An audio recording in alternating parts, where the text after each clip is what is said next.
City Gold, Gold and Diamonds, Kerala and Karnataka. പള്ളികൾ, ചർച്ചുകൾ, അമ്പലങ്ങൾ, ശ്രേഷ്ഠ ഭാരത പൈതൃക മന്ദിരങ്ങൾ കാത്തിടാം നമ്മൾ ഒരു മനസ്സാൽ കാലമെങ്ങും പുലർത്തിടാം സൗഹൃദങ്ങൾ. ശംഖിന്റെ നാദവും ബാങ്കോലിയും പോലെ പള്ളിമണിയും മുഴങ്ങിടട്ടെ. ശംഖിന്റെ നാദവും ബാങ്കോലിയും പോലെ പള്ളിമണിയും മുഴങ്ങിടട്ടെ. ഇത് ഭാരതം അതിസുന്ദരം അഭിമാനപൂരിതം ഇടനെഞ്ചകത്തിലെന്നും. പള്ളികൾ, ചർച്ചുകൾ, അമ്പലങ്ങൾ, ശ്രേഷ്ഠ ഭാരത പൈതൃക മന്ദിരങ്ങൾ കാത്തിടാം നമ്മൾ ഒരു മനസ്സാൽ കാലമെങ്ങും പുലർത്തിടാം സൗഹൃദങ്ങൾ. ശംഖിന്റെ നാദവും ബാങ്കോലിയും പോലെ പള്ളിമണിയും മുഴങ്ങിടട്ടെ. ശംഖിന്റെ നാദവും ബാങ്കോലിയും പോലെ പള്ളിമണിയും മുഴങ്ങിടട്ടെ. ഇത് ഭാരതം അതിസുന്ദരം അഭിമാനപൂരിതം ഇടനെഞ്ചകത്തിലെന്നും അഴകോടെ ശോഭിതം. ചെയ്യേണ്ടി വന്നത് 3 മുഴ നീക്കം ചെയ്യേണ്ടത് നിങ്ങളോട് പറയാം. അവിടെ ആ അവസരത്തിൽ നിങ്ങളോട് സമ്മതം ചോദിക്കാൻ നിങ്ങൾക്ക് അവസരം ഉണ്ടായിരുന്നില്ല. ആ 3 മുഴ നീക്കിയതിൻ്റെ അടിസ്ഥാനത്തിൽ അദ്ദേഹത്തിന് 6-7 മണിക്കൂർ വരെ ഓപ്പറേഷത്തിന് സർജറി ഉണ്ടായിരുന്നു. നിങ്ങൾ ചോദിച്ചു അതിൻ്റെ തുക എങ്ങനെ വരും സാർ എന്ന് ചോദിച്ചപ്പോൾ പറഞ്ഞ് ഏകദേശം ഒരു 6 ലക്ഷം വരെ അതിൻ്റെ തുക വരുന്ന ഒരു മനുഷ്യജീവൻ്റെ കാര്യമാണ് പറഞ്ഞത്. ഇവിടെ മനുഷ്യസ്നേഹം നമ്മൾക്കുള്ള ഇല്ല. ഉണ്ടായിരുന്നെങ്കിൽ ഈ അവിടെ മിംസ് ഹോസ്പിറ്റലിൽ ആ കക്ഷി എത്തേണ്ട ആയിരുന്നില്ല. കാരണം അവിടെ ഭരണസമിതിയുണ്ട്, ജനപ്രതിനിധികളുണ്ട്, എല്ലായിടത്തും ഉണ്ട്. അപ്പോൾ അദ്ദേഹത്തെ ഒന്ന് തിരിഞ്ഞു നോക്കാൻ പോലും കൂട്ടാക്കാതെ സഹപ്രായ തുകയാണ് അവരോട് പറയുകയുണ്ടായത്. ശമനാട് പഞ്ചായത്തിലെ ഒരു ജനപ്രതിയാണ്. അങ്ങനെ അദ്ദേഹത്തെ വേറൊരു അവിടെയുള്ള മിംസ് ഹോസ്പിറ്റലായിട്ട് ബന്ധപ്പെട്ട അവിടെയുള്ള ഒരു ഡോക്ടറുമായി ബന്ധപ്പെട്ട് സംസാരിച്ചപ്പോൾ അവിടെ അങ്ങോട്ടേക്ക് കൊണ്ടുപോകാൻ വേണ്ടി അവർ ടെസ്റ്റ് ചെയ്തു. നിർബന്ധമായിട്ടും ഓപ്പറേഷൻ ചെയ്യേണ്ടി വരും, അത് മറ്റേ രീതിയിലേക്ക് പോകുന്നെന്ന് പറഞ്ഞപ്പോൾ അദ്ദേഹം വളരെയധികം ഭീമമായ തുകയുടെ ഒരു എത്ര വേണ്ടി വരും എന്ന് വെച്ചാൽ ഏകദേശം 3 ലക്ഷം വരെ വേണ്ടി വരും എന്ന് പറഞ്ഞപ്പോൾ അദ്ദേഹത്തിനെ പോലെ സഹായിക്കാൻ ആളില്ലാതിരിക്കും. കാസർഗോഡ് ജില്ലയിൽ ഒരു ഹോസ്പിറ്റലും ഇല്ലാതിരിക്കുമ്പോൾ മിംസ് ഹോസ്പിറ്റലിനെ സമീപിക്കുകയും അവിടെ പോയി ഓപ്പറേഷൻ തുടങ്ങി 2 മണിക്കൂറിൻ്റെ ഓപ്പറേഷനത്തിന് പറഞ്ഞപ്പോൾ 6-7 മണിക്കൂറോളം ഓപ്പറേഷൻ നടന്നു. അപ്പോൾ അദ്ദേഹത്തിൻ്റെ ഡോക്ടർ മഞ്ചേശ്വരമുള്ള കാര്യമായിട്ട് പറഞ്ഞതുപോലുള്ള ഒരുപാട് കാര്യങ്ങളാണ് നമ്മൾക്ക് ഇപ്പോൾ നേരത്തെ നമ്മുടെ സമരവുമായി ബന്ധപ്പെട്ട് വീണ ജോർജ് ഒരുപാട് വാഗ്ദാനങ്ങൾ നമ്മുടെ കൃഷ്ണേട്ടനും കരീം സാഹിബിനും നൽകിയതാണ്. ഇന്ന് വരെ എന്തെങ്കിലും ലഭിച്ചതായി നമ്മുടെ കാസർഗോഡിലേക്ക് ലഭിച്ചാൽ എനിക്കറിയില്ല, എൻ്റെ ഓർമ്മയിൽ കാണുന്നില്ല, ലഭിച്ചതായിട്ട് കാണുന്നില്ല. രണ്ടാമത് ഗവൺമെൻറ് ആശുപത്രിയിൽ വന്നപ്പോൾ കരീം സാഹിബ് അവിടെ പോയിട്ട് സംസാരിക്കുമ്പോൾ നീ അവിടെ എൻ്റെ വണ്ടിയിലേക്ക് ഞാൻ എന്ത് കാണിച്ചു തരാൻ പറഞ്ഞു എന്ന് എനിക്കറിയില്ല. കരീം സാഹിബോട് വീണ ജോർജ് പറയുന്നത് ഞങ്ങൾ ചെയ്തത് കാണിച്ചു തരാമെന്ന് പറയും. എന്ത് കാണിച്ചു തരാമെന്ന് പറഞ്ഞെന്ന് എനിക്കറിയില്ല. അപ്പോൾ ഒന്നും കാണുന്നില്ല. നമ്മളെ പുതിയ കാര്യങ്ങളൊന്നും ലഭിക്കാതെ മരണം സംഭവിച്ചുകൊണ്ട് ഇപ്പോൾ അടുത്ത് തന്നെ നമ്മൾക്ക് അറിയാവുന്ന, നിങ്ങൾക്കെല്ലാം പത്രങ്ങൾക്ക് അറിയാവുന്ന അടുത്ത് തന്നെ ഒരുപാട് പേർക്ക് മരിച്ചു.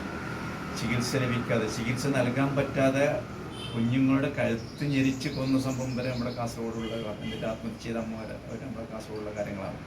അപ്പോൾ നമുക്ക് കാസർഗോഡിനെ കുറിച്ചൊരു പഠനം നടത്തണം. നിർബന്ധമായിട്ടും നല്ല രീതിയിലുള്ളൊരു പഠനം നടത്തണം. പഠനം ആവശ്യമാണ്. അത് ഏത് രീതിയിലാണെന്ന് ഒരുപാട് നമുക്ക് ഇവിടെ തീരുമാനിക്കാൻ പറ്റുന്നൊരു കാര്യമല്ല എന്ന് എനിക്ക് തോന്നുന്നു. കൃഷ്ണേട്ടൻ പറഞ്ഞ പോലെ അതിലൊരുപാട് സാംസ്കാരിക നേതാക്കന്മാരും സാമൂഹ്യ പ്രവർത്തകരും ഒക്കെ ചേർന്ന് ജനപ്രതിനിധികളെ നമ്മൾ 16 പേരുണ്ടാവും രാഷ്ട്രീയ പാർട്ടിക്കാർ ഒന്നിച്ചെടുക്കും. പക്ഷെ ഇവിടെ അതിന് നേരെ വിപരീതമാണ്.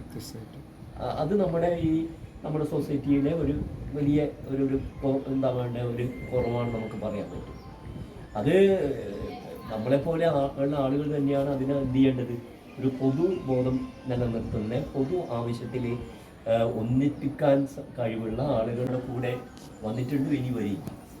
എനിക്കൊന്ന് നമ്മൾ ആദ്യം ചെയ്യേണ്ടത് നിലവിലുള്ള ആശുപത്രികളുടെ ഒരു ഡാറ്റ, ആശുപത്രികളുടെ എണ്ണം മാത്രമല്ല അവിടെ എന്തൊക്കെയുണ്ട് അതിൽ പ്രധാനമായും ആദ്യം ഊന്നേണ്ടത് ജനറൽ ഹോസ്പിറ്റൽ, ജില്ലാ ആശുപത്രി, പിന്നെ ഉത്തരേന്ത്യ മെഡിക്കൽ കോളേജ്, അതുപോലെ അടച്ചിട്ട.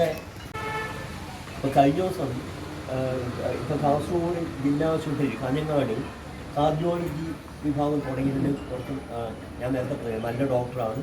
7 മണിക്ക് മുമ്പേ അവിടെ ക്യൂ ഉണ്ടാവും. 30 പേരാണ് സാധാരണ നോക്കുന്നത്. അത് വളരെ നന്നായിട്ട് അവർ നോക്കുന്നുണ്ട്. അപ്പോൾ മനുഷ്യത്വപരമായ സമീപനം ചെയ്തിരിക്കുന്ന ഡോക്ടർ ആയതുകൊണ്ടാണ് അടുത്തേക്ക് ഇവിടെ പല ഡോക്ടർമാർക്കും നമുക്ക് കാണാൻ ചിലപ്പോൾ ഏജൻസി പണി പോലെ എടുക്കുന്നവരുണ്ട്. അപ്പോൾ അങ്ങനെയുള്ള നല്ല ഡോക്ടർമാരും നമ്മുടെ ജില്ലയ്ക്ക് അടുത്തുണ്ട്. അപ്പോൾ നമ്മൾ അതിനെ എങ്ങനെ ഇപ്പം ഒരു കമ്പ്യൂട്ടറൊക്കെ കൈകാര്യം ചെയ്യാൻ പറ്റുന്ന കുറച്ച് വിദ്യാർത്ഥികളെ അല്ലെങ്കിൽ യുവാക്കൾ നമുക്ക് കണ്ടെത്തണം. കാരണം ആ പണി നമുക്ക് ആദ്യം നടത്തണം. കാരണം നമ്മുടെ കയ്യിൽ ഈ ആടിയില്ല വീടില്ല, നേരത്തെ പറഞ്ഞ ആടിയില്ല വീടില്ല, എന്തുണ്ട് എന്ന് പറയാൻ നമ്മുടെ പിന്നെ ഇപ്പം ഫാദറൊക്കെ അതിന് കുറേ കൂടി സഹായം ചെയ്യാൻ പറ്റുന്ന ഒരു ഇതുണ്ടാവും.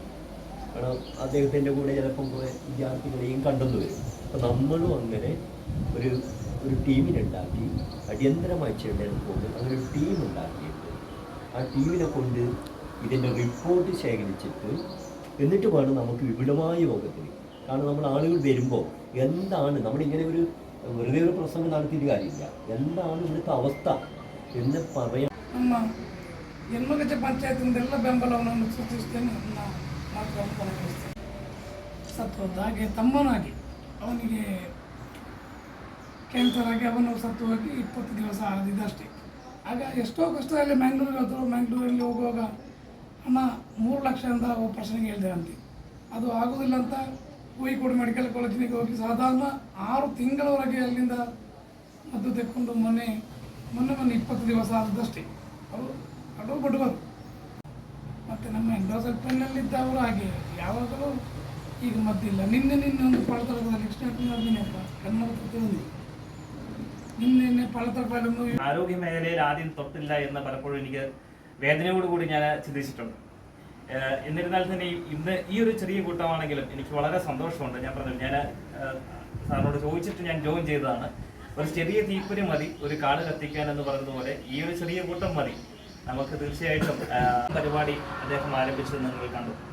അവിടെ ഏറ്റവും ആദ്യം അദ്ദേഹം പ്രാധാന്യം കൊടുത്തത് അല്ലെങ്കിൽ വ്യാവസായിക കാര്യങ്ങൾക്ക് വേണ്ടിയാണ് പ്രാധാന്യം കൊടുത്തത്. ഞാൻ അദ്ദേഹത്തിന് പേഴ്സണലി അദ്ദേഹത്തിൻ്റെ നമ്പർ അറിയാവുന്നത് വെറുതെ ഞാൻ മെസ്സേജ് അയച്ചു, why you didn't start with health. അത് ഇവിടുത്തെ ഏറ്റവും സാറ് പറഞ്ഞതുപോലെ ഈ കാസർഗോഡ് ജില്ലയിൽ ചികിത്സയ്ക്ക് സത്യം പറഞ്ഞാൽ എൻ്റെ അമ്മ ഒരു 50 വർഷം മുമ്പ് ടൗൺ യുപിയിലെ അധ്യാപികയായിരുന്നു. ഇപ്പോൾ എൻ്റെ മക്കളിവിടെ പഠിക്കുന്നു, എൻ്റെ വൈഫ് ഇവിടെ വർക്ക് ചെയ്യുന്നു. ഞാൻ താമസിക്കുന്ന കർണക്കാടാണ്. ഞാൻ പറഞ്ഞല്ലോ, വർക്ക് ചെയ്യുന്ന രാജപുരത്തൊക്കെയാണെങ്കിലും തീർച്ചയായിട്ടും എൻ്റെ എല്ലാവിധ അഭിവാദനങ്ങളും എല്ലാവിധ സപ്പോർട്ടും തീർച്ചയായിട്ടും നിങ്ങളുടെ എവിടെയാണ് വീക്ക്നെസ് ഉള്ളത്, ഏത് ഹോസ്പിറ്റലാണ് എൻട്രി, ഡാറ്റ ശേഖരിച്ച് അതിൽ ഫുള്ള് കളക്ട് ചെയ്ത് നമ്മൾ റിപ്പോർട്ട് തയ്യാറാക്കുക. അത് വേണ്ടപ്പെട്ടവർക്ക് എത്തിച്ചു കൊടുക്കുക എന്ന് മാത്രമേ പറയുന്നു. വേറൊന്നും ഇല്ല. അതാണ് ഏറ്റവും വലിയ നഷ്ടം, തീരാ നഷ്ടം നമുക്ക് സംഭവിക്കുന്നത്. അങ്ങനെ അതൊക്കെ മറന്ന് ഏകോദര സഹോദരങ്ങളായിക്കൊണ്ട് നമ്മൾ ജില്ലയ്ക്ക് ആവശ്യമുള്ള കാര്യങ്ങൾ, ഏറ്റവും പ്രാധാന്യം അറിയിക്കുന്ന കാര്യങ്ങൾ പടിപടിയായി നമ്മൾ എടുത്തുകൊണ്ട് അതിന് പോരാടാൻ ഇവിടുത്തെ യുവതയോ അല്ല മധ്യവയസ്കന്മാരോ വയസ്സന്മാരോ ആൾക്കാരോ ആരും ഇതിന് മുന്നിട്ട് ഇറങ്ങിയിട്ട് കാണുന്നില്ല. ഞങ്ങളന്ന് തിരുവനന്തപുരം പൊരുതിയ കൊണ്ട് നമുക്ക് ജില്ല കിട്ടി. അതിനുശേഷം അങ്ങനെയുള്ള ഒരു പോരാട്ടം നമ്മളിവിടെ നടന്നിട്ടില്ല. അതിന് രാഷ്ട്രീയക്കാരും വലിയ വിലങ്ങുതടിയായിട്ട് തന്നെ നിന്നിട്ടുണ്ട്. അവർക്ക് വേണ്ട പ്രത്യാശാസ്ത്രത്തിന് വേണ്ട കാര്യങ്ങളെ അവർ ചെയ്യുന്നുള്ളൂ. ഇന്നും നമ്മൾ വിളിച്ചിട്ടോ ക്ഷണിച്ചിട്ടോ എവിടെയെങ്കിലും നമ്മളെന്തെങ്കിലും ചെയ്താൽ അത് അവർ അടയാളപ്പെടുത്ത് വെറും കടലാസ് സംഘടനയായിട്ടാണ് നമ്മളെ ഇത്രയും കൂട്ടായ്മകളെ അവർ ഫേസ് ചെയ്യുന്നുള്ളൂ. ഒരു പ്രാവശ്യം നമ്മുടെ രാജ്മോഹൻ ഉണ്ണിത്താനൊക്കെ നമ്മളെ എയിംസ് സമരത്തിനൊക്കെ വന്ന് പങ്കെടുത്ത് സംസാരിച്ച വ്യക്തിയായിരുന്നു. പക്ഷേ അദ്ദേഹം വേറൊരു സദസ്സിൽ പോയി പറഞ്ഞ് ഈ സമരം വെറും കടലാസ് സംഘടനകൾ നടത്തുന്നതാണ്. പറയാൻ കാരണം ഇത് മറ്റൊന്നുമല്ല, ഇതിന് ജനപിന്തുണയില്ല, ജനങ്ങൾ ആരും ഇതിന് മുന്നിട്ടിറങ്ങുന്നില്ല. ഈ പറഞ്ഞ പോലെ മനുഷ്യ സ്നേഹമുണ്ടെങ്കിലല്ലേ നമുക്ക് വേറെന്തിനും കാണാൻ പറ്റും. ജാതി മത രാഷ്ട്രീയത്തിന് അടിമപ്പെട്ട ഒരു ജനതയാണ്. രാഷ്ട്രീയക്കാരെന്ത് പറയുന്നു അത് ദൈവവാക്യമായി കൊണ്ട് നമ്മൾ ആദ്യം സ്വീകരിക്കും. അവർ പറഞ്ഞതിന് ഒരു പടി മുമ്പിലോട്ട് പോകാൻ നമുക്ക് സാധിക്കില്ല. അതുപോലെ മതത്തിൻ്റെയും മറ്റ് നമ്മുടെ ജലീൽ സാഹിബ് പറഞ്ഞ പോലെ മറ്റു പലതിനും അടിമപ്പെട്ട് കിടക്കാണ്. ഒരു കാര്യത്തിലും ഒരു സംഗതിയിലും ഒരു യോജിപ്പില്ലാത്ത ഒരു കൂട്ടരാണ് നമ്മൾ. രാഷ്ട്രീയത്തിനതീതമായി മനുഷ്യത്വപരമായ കഴിവുകളെ പ്രോത്സാഹിപ്പിക്കാൻ അവർക്ക് അതിന് ഇടപെടിക്കാൻ നമുക്ക് സാധിച്ചാൽ നമ്മുടെ ഈ ജില്ലക്ക് കൊണ്ട് പ്രവർത്തിച്ചാൽ തീർച്ചയായും നമുക്ക് മുന്നേറ്റം ഉണ്ടാക്കാൻ പറ്റും. പക്ഷെ അത് എങ്ങനെയാണ് സാധിക്കുക എന്നുള്ളതാണ് ചിന്തിക്കേണ്ട ഒരു കാര്യം. ഈ ജനങ്ങൾ ഒന്നിച്ച് എങ്ങനെയാണ് ഒരു പ്ലാറ്റ്ഫോമിൽ നമ്മൾക്ക് എത്തിക്കാൻ പറ്റും എന്നുള്ളതാണ് പ്രശ്നം. അത് എത്തിക്കാൻ കഴിഞ്ഞാൽ നമുക്ക് നമ്മളെ കാര്യങ്ങളെല്ലാം നേടിയെടുക്കാൻ പറ്റും. മറ്റ് എല്ലാ കാര്യങ്ങളിലും നമുക്ക് വളരെയധികം മുന്നോട്ട് പോകാൻ സാധിക്കും. പക്ഷേ അതിന് ഇവിടുത്തെ രാഷ്ട്രീയക്കാർ സമ്മതിക്കുന്നില്ല. അതിനാണ് തടയിടുന്നത്. അത് അവൻ കൊണ്ട് ഇപ്പോൾ നമ്മളെ മെഡിക്കൽ കോളേജിൻ്റെ അവസ്ഥ പറയുകയാണെന്ന് വെച്ചാൽ ഞാൻ മനസ്സിലാക്കിയെടുത്തോളം അത് UDFകാരാണ് അതിന് തറക്കല്ലിട്ടത്, അതിൻ്റെ കുറേ പണിയൊക്കെ ചെയ്തത്.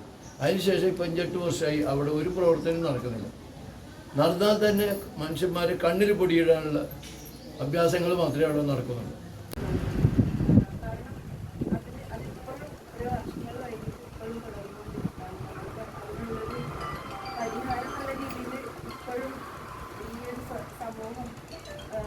മൊത്തം കേരളം തന്നെ അതിനെ ഇഗ്നോർ ചെയ്യുന്ന അവസ്ഥയാണ്.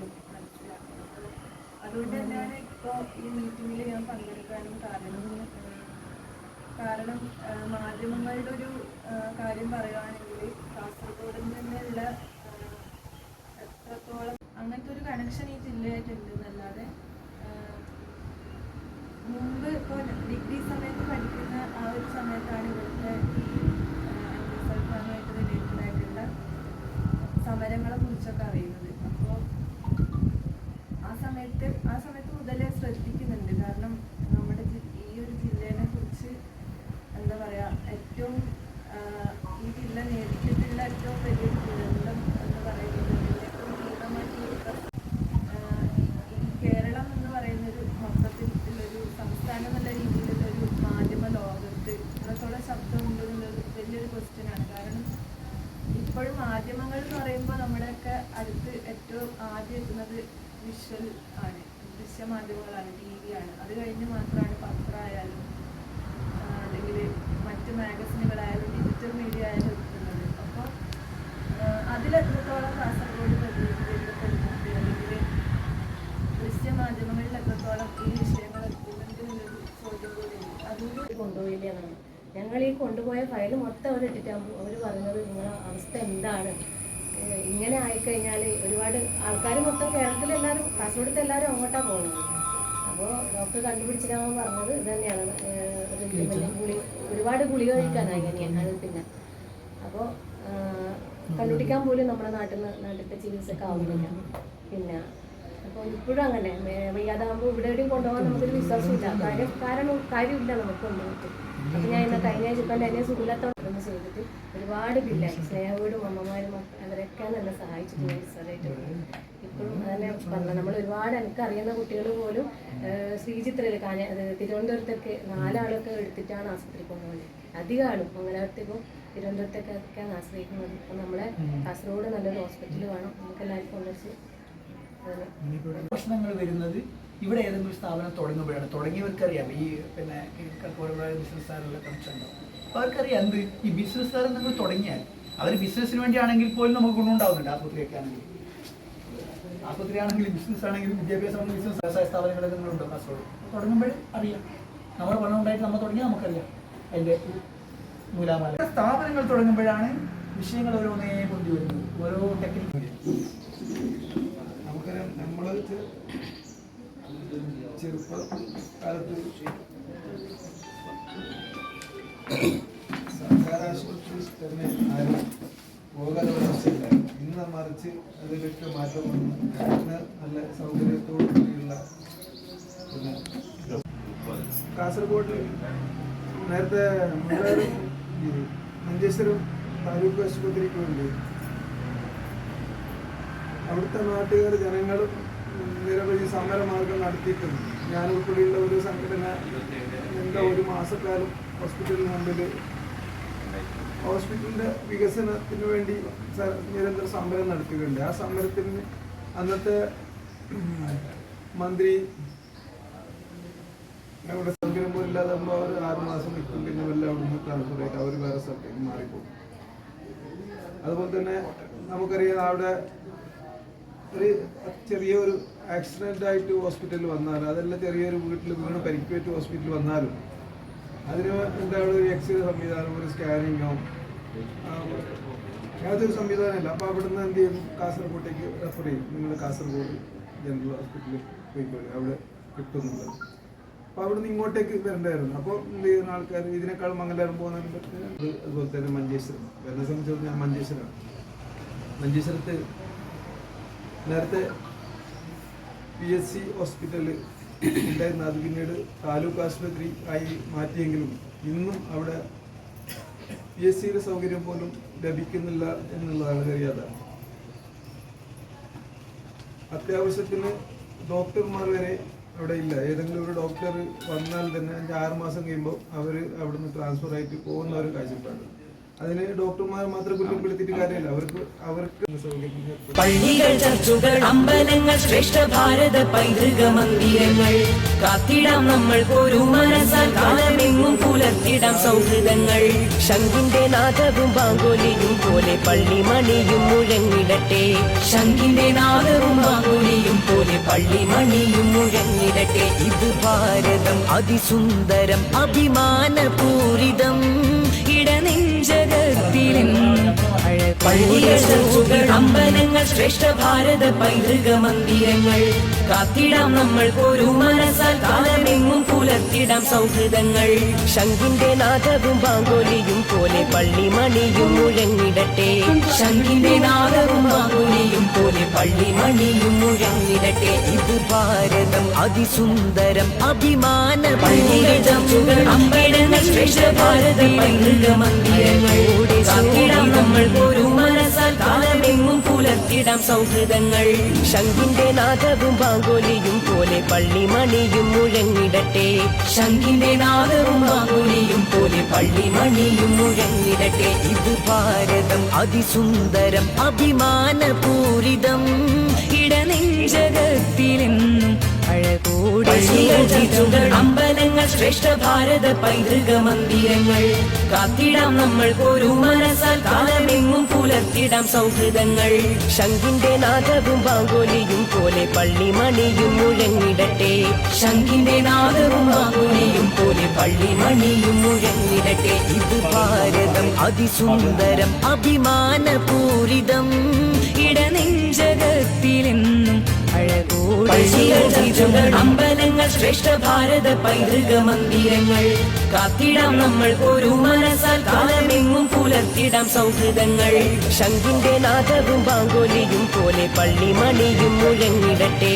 ശംഖിന്റെ നാദവും ബാങ്കോലിയും പോലെ പള്ളിമണിയും മുഴങ്ങിടട്ടെ. ഇത് ഭാരതം അതിസുന്ദരം അഭിമാനപൂരിതം ഇടനെഞ്ചകത്തിലെന്നും പള്ളികൾ, ചർച്ചുകൾ, അമ്പലങ്ങൾ, ശ്രേഷ്ഠ ഭാരത പൈതൃക മന്ദിരങ്ങൾ കാത്തിടാം നമ്മൾ ഒരു മനസ്സാൽ കാലമെങ്ങും പുലർത്തിടാം സൗഹൃദങ്ങൾ. ശംഖിന്റെ നാദവും ബാങ്കോലിയും പോലെ പള്ളിമണിയും മുഴങ്ങിടട്ടെ. ശംഖിന്റെ നാദവും ബാങ്കോലിയും പോലെ പള്ളിമണിയും മുഴങ്ങിടട്ടെ. ഇത് ഭാരതം അതിസുന്ദരം അഭിമാനപൂരിതം ഇടനെഞ്ചകത്തിൽ പള്ളികൾ, ചർച്ചുകൾ, അമ്പലങ്ങൾ, ശ്രേഷ്ഠ ഭാരത പൈതൃക മന്ദിരങ്ങൾ കാത്തിടാം നമ്മൾ ഒരു മനസ്സാൽ കാലമെങ്ങും പുലർത്തിടാം സൗഹൃദങ്ങൾ. ശംഖിന്റെ നാദവും ബാങ്കോലിയും പോലെ പള്ളിമണിയും മുഴങ്ങിടട്ടെ. ശംഖിന്റെ നാദവും ബാങ്കോലിയും പോലെ പള്ളിമണിയും മുഴങ്ങിടട്ടെ. ഇത് ഭാരതം അതിസുന്ദരം അഭിമാനപൂരിതം ഇടനെഞ്ചകത്തിലെന്നും അഴകോടെ പള്ളികൾ, ചർച്ചുകൾ, അമ്പലങ്ങൾ, ശ്രേഷ്ഠ ഭാരത പൈതൃക മന്ദിരങ്ങൾ കാത്തിടാം നമ്മൾ ഒരു മനസ്സാൽ കാലമെങ്ങും പുലർത്തിടാം സൗഹൃദങ്ങൾ. ശംഖിന്റെ നാദവും ബാങ്കോലിയും പോലെ പള്ളിമണിയും മുഴങ്ങിടട്ടെ. ശംഖിന്റെ നാദവും ബാങ്കോലിയും പോലെ പള്ളിമണിയും മുഴങ്ങിടട്ടെ. ഇത് ഭാരതം അതിസുന്ദരം അഭിമാനപൂരിതം ഇടനെഞ്ചകത്തിലെന്നും പള്ളികൾ, ചർച്ചുകൾ, അമ്പലങ്ങൾ, ശ്രേഷ്ഠ ഭാരത പൈതൃക മന്ദിരങ്ങൾ കാത്തിടാം നമ്മൾ ഒരു മനസ്സാൽ കാലമെങ്ങും പുലർത്തിടാം സൗഹൃദങ്ങൾ. ശംഖിന്റെ നാദവും ബാങ്കോലിയും പോലെ പള്ളിമണിയും മുഴങ്ങിടട്ടെ. ശംഖിന്റെ നാദവും ബാങ്കോലിയും പോലെ പള്ളിമണിയും മുഴങ്ങിടട്ടെ. ഇത് ഭാരതം അതിസുന്ദരം അഭിമാനപൂരിതം ഇടനെഞ്ചകത്തിലെന്നും പള്ളികൾ, അമ്പലങ്ങൾ ശ്രേഷ്ഠ ഭാരത പൈതൃക മന്ദിരങ്ങൾ കാത്തിടാം നമ്മൾ ഒരു മനസ്സാൽ കാലമെങ്ങും പുലർത്തിടാം സൗഹൃദങ്ങൾ ശംഖിന്റെ നാദവും ബാങ്കോലിയും പോലെ പള്ളിമണിയും മുഴങ്ങിടട്ടെ ശംഖിന്റെ നാദവും ബാങ്കോലിയും പോലെ പള്ളിമണിയും മുഴങ്ങിടട്ടെ ഇത് ഭാരതം അതിസുന്ദരം അഭിമാനപൂരിതം ഇടനെഞ്ചകത്തിലെന്നും പള്ളികൾ ചർച്ചുകൾ അമ്പലങ്ങൾ ശ്രേഷ്ഠ ഭാരത പൈതൃക മന്ദിരങ്ങൾ കാത്തിടാം നമ്മൾ ഒരു മനസ്സാൽ കാലമെങ്ങും പുലർത്തിടാം സൗഹൃദങ്ങൾ ശംഖിന്റെ നാദവും ബാങ്കോലിയും പോലെ പള്ളിമണിയും മുഴങ്ങിടട്ടെ ശംഖിന്റെ നാദവും ബാങ്കോലിയും പോലെ പള്ളിമണിയും മുഴങ്ങിടട്ടെ ഇത് ഭാരതം അതിസുന്ദരം അഭിമാനപൂരിതം ഇടനെഞ്ചകത്തിലെന്നും പള്ളികൾ ചർച്ചുകൾ അമ്പലങ്ങൾ ശ്രേഷ്ഠ ഭാരത പൈതൃക മന്ദിരങ്ങൾ കാത്തിടാം നമ്മൾ ഒരു മനസ്സാൽ കാലമെങ്ങും പുലർത്തിടാം സൗഹൃദങ്ങൾ ശംഖിന്റെ നാദവും ബാങ്കോലിയും പോലെ പള്ളിമണിയും മുഴങ്ങിടട്ടെ ശംഖിന്റെ നാദവും ബാങ്കോലിയും പോലെ പള്ളിമണിയും മുഴങ്ങിടട്ടെ ഇത് ഭാരതം അതിസുന്ദരം അഭിമാനപൂരിതം ഇടനെഞ്ചകത്തിലെന്നും ശോഭിതം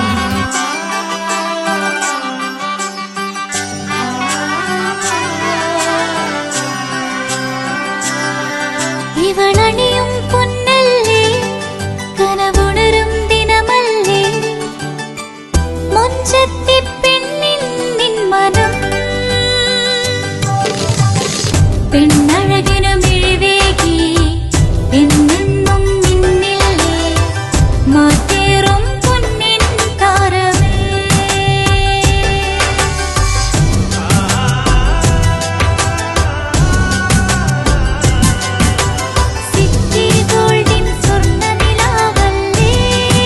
City Gold, Gold and Diamonds, Kerala and Karnataka, the glow of purity.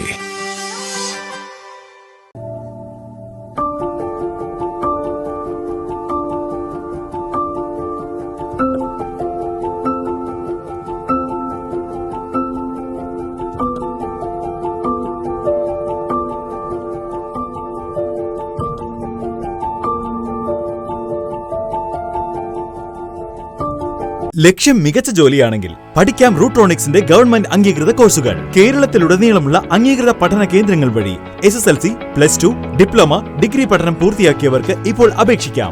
SC/ST വിദ്യാർത്ഥികൾക്ക് 100% സൗജന്യവും ഒപ്പം മറ്റ് വിഭാഗങ്ങൾക്ക് നിബന്ധനകളോടെ 20% വരെ ഫീസ് ഇളവിലും പഠിക്കാൻ അവസരം. PSC നിയമനങ്ങൾക്ക് യോഗ്യമായ ഗവൺമെന്റ് അംഗീകൃത കോഴ്സുകൾ കൂടാതെ റൂട്രോണിക്സ് സർട്ടിഫൈഡ് കോഴ്സുകളും തിരഞ്ഞെടുക്കാം. കമ്പ്യൂട്ടർ പരിജ്ഞാനം നേടാം, ജോലി സാധ്യതകൾ കൂടുതൽ ഉറപ്പുള്ളതാക്കാം. കേരള സ്റ്റേറ്റ് റൂട്രോണിക്സിലൂടെ സുരക്ഷിതമായ ഭാവിക്ക് ഉറപ്പുള്ള അടിത്തറവാകൂ. വിളിക്കൂ 9072 767 005 or visit www.eduskilling.com. Venus Trading and Services, your trusted partner in Qatar. Looking for reliable services in Qatar? Welcome to Venus Trading and Services, your trusted partner near Al Said Bakery in Muntasa, Doha. Let us introduce our range of activities. At Venus Trading and Services, we offer certificates attestation in India and Qatar, legal translation in several languages, police clearance certificates, data flow and Prometric, company formation, health card services. Our experienced team ensures smooth and hassle-free processes. Choose Venus Trading and Services as your trusted partner in Qatar. Contact us today 55488910. Venus Trading and Services near Al Said Bakery in Muntasa, Doha. Partner with Al Farha Tours and Service. ഈ class മുറികൾ ഇനി സജീവമാവുകയാണ്. പുതിയ അധ്യയന വർഷത്തിലേക്ക് തയ്യാറെടുക്കുന്ന എല്ലാ പ്രിയ കൂട്ടുകാർക്കും കേരള പോലീസിൻ്റെ സ്വാഗതം. വീട്ടിൽ നിന്നും സ്കൂളിലെത്തുന്നവരെയും സ്കൂളിൽ നിന്നും തിരികെ വീട്ടിലെത്തുന്നവരെയും കുട്ടികളുടെ സുരക്ഷയ്ക്കായി പോലീസ് നിങ്ങളോടൊപ്പമുണ്ട്.